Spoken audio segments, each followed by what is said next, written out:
ডিগবৈ পাৱৈ চাহ বাগিচাৰ নিউ লাইনত জগন্নাথ দক্ষতা বিকাশ আৰু সামূহিক কেন্দ্ৰ আজি উদ্বোধন কৰা হয়।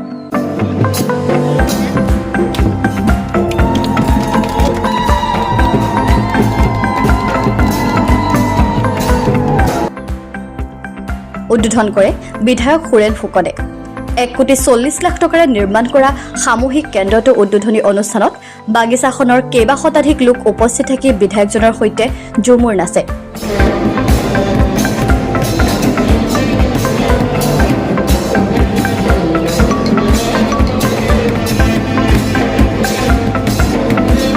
নিৰ্মল দাস কালিন্দীয়ে আধৰা অনুষ্ঠানত বিধায়ক সুৰেন ফুকনৰ লগতে লোক নিৰ্মাণ বিভাগৰ দুজন বিষয়া, পাৱৈ গাঁও পঞ্চায়তৰ সভানেত্ৰী ৰাশি তাঁতী দাস, ডিগবৈ পৌৰসভাৰ উপ পৌৰপতি ডিম্পী সোণোৱাল, বিজেপি টিংৰাই মণ্ডলৰ সভানেত্ৰী কৃতি দাস, ৱাৰ্ড সদস্য অনামিকা দাসকে আদি কৰি বহু গণ্যমান্য ব্যক্তি উপস্থিত থাকে।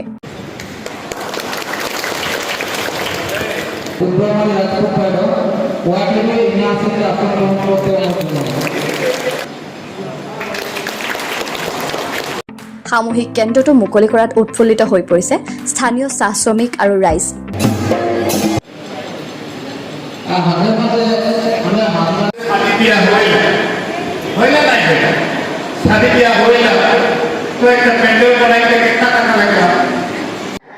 ডিগবৈ সমষ্টিৰ পাৱৈ গাঁও পঞ্চায়তৰ অন্তৰ্গত নিউ লাইনত আজি পাৱৈ চাহ বাগিচাৰ কাৰণে এটা শুভ দিন, পবিত্ৰ দিন, যিহেতু 1,40,00,000 টকাৰে খুব সুন্দৰভাৱে নিৰ্মাণ কৰা জগন্নাথ মন্দিৰটি আজি আনুষ্ঠানিকভাৱে ৰাইজৰ কাৰণে মুকলি কৰিলোঁ ৰাইজৰ উপস্থিতিত। গতিকে প্ৰথমেই মই মাননীয় মুখ্যমন্ত্ৰী ডক্টৰ হিমন্ত বিশ্ব শৰ্মা ডাঙৰীয়াক ধন্যবাদ জনাইছোঁ আৰু ধন্যবাদ জনাইছোঁ তেখেতক বিশেষভাৱে দ্বিতীয়বাৰৰ কাৰণে অসমৰ মুখ্যমন্ত্ৰীৰ আসনত অধিষ্ঠিত হোৱাৰ কাৰণে। আৰু যোৱা সময়ছোৱাত তেখেতৰ নেতৃত্বত অসমৰ সৰ্বত্ৰে উন্নয়ন হৈছে। মোৰ ডিগবৈ সমষ্টিৰ আমি 13খন গাঁও পঞ্চায়ত আছোঁ আৰু এখন পৌৰসভা। আটাইকেইটা অঞ্চলত, আটাইকেইখন চাহ বাগিচাত, আটাইকেইটা পঞ্চায়তত আমি খুব সুন্দৰভাৱে ৰাস্তাই হওক, অংগনবাদী কেন্দ্ৰই হওক, জগন্নাথ মন্দিৰেই হওক বা বিভিন্ন আঁচনি ইয়াত ৰূপায়িত হৈছে। আৰু পাৱৈ চাহ বাগিচাত ইতিমধ্যে যোৱা 10 বছৰ কাৰ্যকালৰ ভিতৰত ইয়াত হাইস্কুল নিৰ্মাণ কৰা হ'ল, য'ত নেকি হাইস্কুল নাছিলে। আদৰ্শ অংগনবাদী কেন্দ্ৰ নিৰ্মাণ কৰা হ'ল আৰু ইয়াত আমি প্ৰায় 30 কোটিতকৈ অধিক টকাৰে আমি ৰাস্তা ইয়াত নিৰ্মাণ কৰিছোঁ। জল জীৱন নিৰ্মাণ কৰা হৈছে। ব্যক্তিগত হিতাধিকাৰী যথেষ্ট সংখ্যক লোক ইয়াত পাইছে।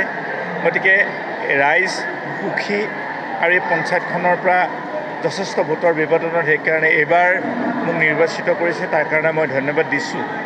আৰু আমি আচলতে চাহ বাগিচা অঞ্চলসমূহক, চাহ বাগিচা লাইনসমূহক বা শ্ৰমিকসকলক আগত এই বিজেপি চৰকাৰ আগত কোনোদিনাখন আচলতে চৰকাৰৰ পৰা গুৰুত্ব পোৱা নাছিলে, বিধায়কৰ পৰা গুৰুত্ব পোৱা নাছিলে বা মুখ্যমন্ত্ৰীৰ পৰা গুৰুত্ব পোৱা নাছিলে। বিজেপি নেতৃত্বাধীন NDA চৰকাৰখনে যোৱা 10 বছৰ যথেষ্ট কাম কৰিছে। গতিকে মই মুখ্যমন্ত্ৰীৰ লগতে চৰকাৰখনক ধন্যবাদ দিছোঁ আৰু ইয়াৰ মানুহখিনি বিশেষভাৱে ধন্যবাদ দিছোঁ।